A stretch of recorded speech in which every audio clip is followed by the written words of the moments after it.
Olá, olá para todos. Meu nome é Luiz Fernando Rosalba e essa apresentação é uma apresentação realizada como parte aí necessária para a conclusão do curso de aceleração global Dev número 1, disponibilizado pela Digital Innovation One. Esse curso pede para que nós realizamos um projeto final e o título desse projeto seria Conceitos Avançados de Performance e Otimização usando Angular. Então, novamente, eu sou Luiz Fernando Rosalba. Aqui vocês têm informação do meu site pessoal, meu e-mail e meu LinkedIn, caso seja necessário entrar em contato comigo. Então, sem mais delongas, vamos aí ao nosso projeto. Então, o objetivo dessa apresentação é mostrar a instalação do projeto, as suas funcionalidades e realizar os agradecimentos, devido à oportunidade aí disponibilizada pela Digital Innovation One. Então, nesse projeto nós vamos aí estar utilizando o VS Code. Então eu peço que vocês abram aí a instalação de vocês. O código desse projeto está disponibilizado no GitHub. Então, acessar aqui o meu GitHub e realizar o download do código do projeto será necessário. Então nós vamos aqui dentro do VS Code. Vamos então fazer o download do projeto usando git clone e o link do projeto dentro do meu GitHub. Então aqui ele fez o download de todos os arquivos, como vocês podem ver. Então vamos entrar aí na pasta raiz do projeto. Eu construí um pequeno arquivo README aqui para ajudar vocês durante a execução e instalação. Então nós já fizemos o passo de clonar o projeto. Então agora vamos instalar as ferramentas necessárias. Primeiramente é necessário ter o Angular instalado. Então façamos isso. Então aqui ele vai instalar as ferramentas de linha de comando do Angular.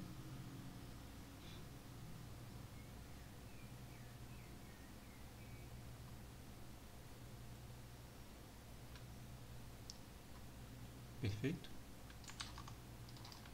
Agora vamos instalar as ferramentas de construção do Angular, de construção e desenvolvimento.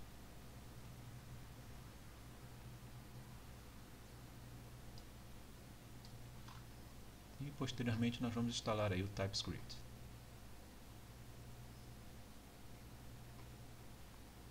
Então aproveitar enquanto está fazendo a instalação para falar um pouquinho sobre o projeto. O projeto foi bem interessante.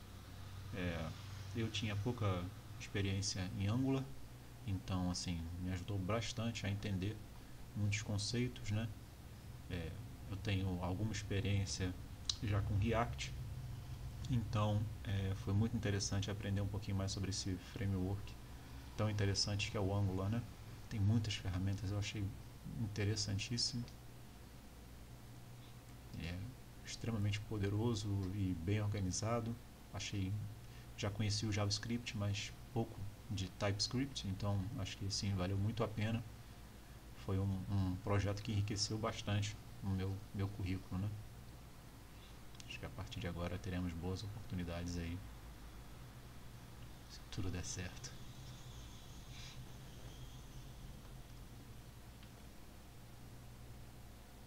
Então leva um tempinho aí para ele fazer a instalação das ferramentas, né?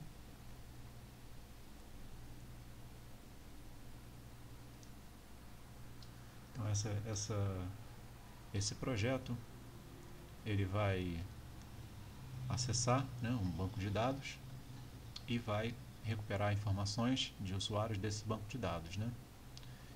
Inicialmente o projeto foi pensado para utilizar a API do GitHub, mas como a gente não pode escrever, né, como a gente não tem a opção de escrita dentro dessa, a gente não tem permissão de escrita, né? Eu achei que seria mais interessante então rodar um servidor usando o JSON Server na minha própria máquina, né? E aí inserindo e removendo informações dentro desse JSON Server. Então é isso que a gente vai fazer nesse projeto.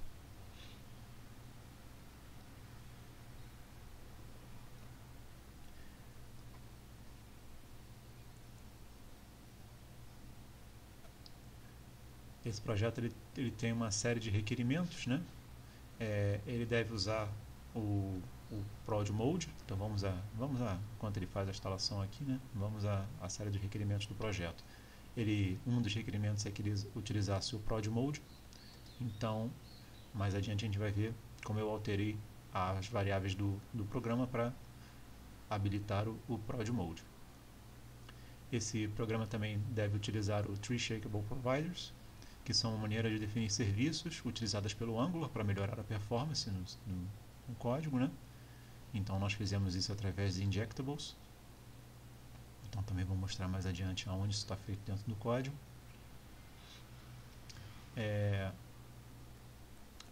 Ele deveria também utilizar o carregamento tardio de recursos, também chamado de lazy load.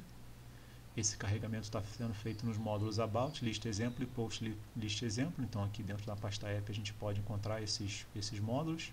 O list exemplo o professor fez com a gente durante o curso. O post list e o row table, então fui eu que criei para utilizar o método post, né, criar usuários e esse criar usuários é uma nova rota, né?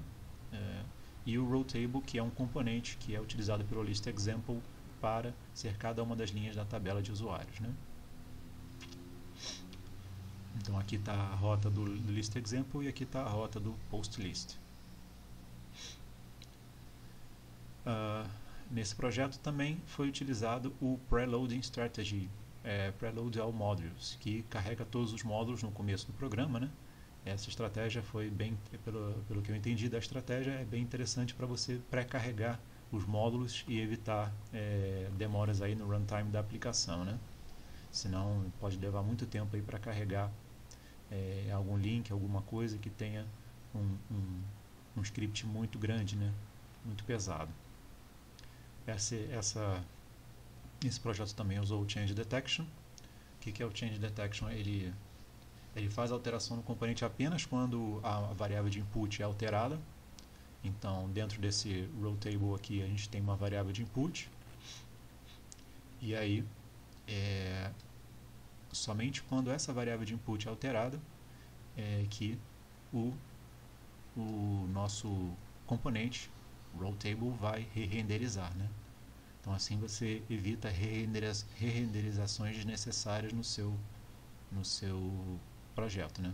No seu componente. Então se só uma parte do componente é alterada, só aquela parte será re-renderizada. Então, maravilha, aqui ele acabou de instalar as ferramentas do desenvolvimento. Vamos instalar aí o TypeScript. TypeScript rapidinho, perfeito. Vamos instalar também o JSON Server.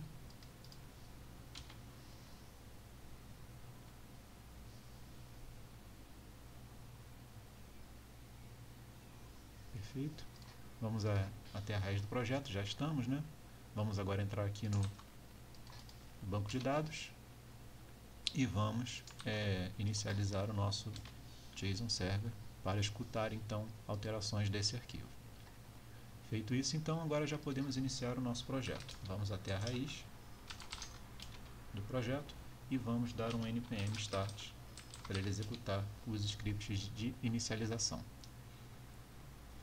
Então aqui agora ele vai compilar todos os módulos e vai abrir uma porta dentro do meu localhost para que a gente possa acessar a aplicação. Então só para terminar aqui, enquanto ele faz essa compilação, cada row da tabela é um componente. Então a gente criou esse componente row table, onde alterações nesse componente fazem com que novas adições de usuários sejam feitas. Foi necessário também utilizar o trackby dentro do ng-for. O trackby nada mais é do que uma ferramenta que fica verificando se houve alguma mudança no objeto, né? Então ele está usando o ID para poder fazer essa verificação. Então dentro do list example nós estamos usando o trackby pelo ID do user, né? Então se o ID do user mudar, então o trackby vai fazer com que aquele componente seja re-renderizado. Então está aqui o trackby. E como eu falei para vocês, né, a gente executou o comando scrud não dentro da API do GitHub, né, mas utilizamos um JSON Server e implementamos aí o getUser que o professor já tinha feito, e nós implementamos o delete e o patchUser. Então vamos aí abrir a aplicação.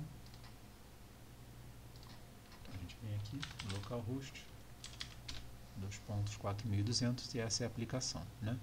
Aplicação bem interessante. Ela tem aqui uma frasezinha, né? Onde essa frase, cada vez que você carrega novamente a aplicação, ela é atualizada.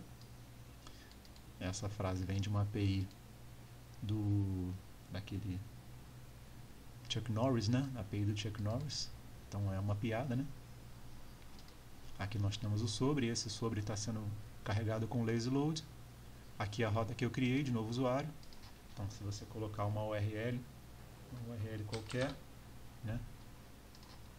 Essa informação poderia ser jogada para dentro do servidor, né? Através de um botão de upload, ou poderia ser pedir ao usuário que inserisse essa URL. Aqui você deve colocar o login do usuário. Então vou colocar aqui meu login. Aqui você deve colocar a página. E aqui o tipo de usuário. Se ele é user, se ele é administrador. Ao clicar adicionar, então, ele é adicionado dentro do banco de dados.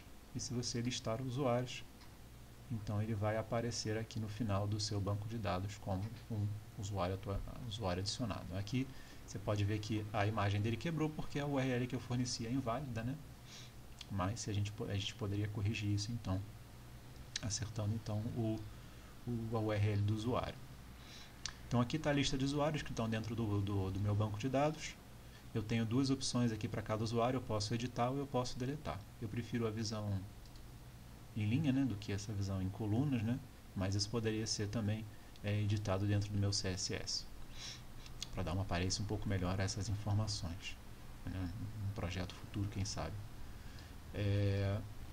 Então aqui nós temos o avatar do usuário, nós temos o seu ID, nós temos o seu login, nós temos a sua página e nós temos a informação do usuário. Então vamos editar aqui alguma informação. Então vamos alterar o tipo de usuário para user e vamos clicar em editar. Então ele vem aqui e diz que nosso usuário foi editado e aí essa informação foi gravada. Então nenhum componente foi re-renderizado. Você pode perceber que quando clica em editar, o componente se mantém estático, né? Os outros componentes também se mantêm estáticos. A lista não é recarregada, como era pedido no projeto. E se eu vier e voltar aqui, então eu consigo perceber que realmente a informação foi alterada no banco de dados. Então digamos que eu queira deletar algum usuário. Então vamos deletar esse usuário que eu criei. Então ele vem aqui e me diz que o usuário 46 foi deletado, né? Ele me diz pela ID do usuário. E aí nesse caso, como a informação do componente mudou, existe um comando que pede para que esse componente seja deletado da lista de componentes. Então você pode perceber novamente que a gente não renderizou os outros componentes, apenas removemos da lista de componentes aquele que não existia mais, conforme foi pedido no projeto. Então basicamente é isso, né? Eu mostrei um pouquinho de cada uma das funcionalidades do projeto, como foi construído. Foi um desafio bem grande porque eu tinha pouca experiência com o Angular, mas eu acho que agora foi uma excelente introdução, foi um excelente curso e eu consigo agora projetar aí aplicações bem funcionais e bem otimizadas com essas informações que a gente aprendeu no curso. Então gostaria de agradecer a Digital Innovation One pela oportunidade. Realmente os cursos de vocês estão me ajudando a crescer bastante. Eu espero que em breve aí consiga alguma oportunidade no mercado formal, né? Eu já tenho alguma experiência no mercado informal, mas gostaria de realmente entrar no mercado formal de programação. É um sonho meu, sempre tive, sempre gostei muito de programação e eu gostaria de trabalhar formalmente então com programação. Agradeço a oportunidade, muito obrigado e até a próxima.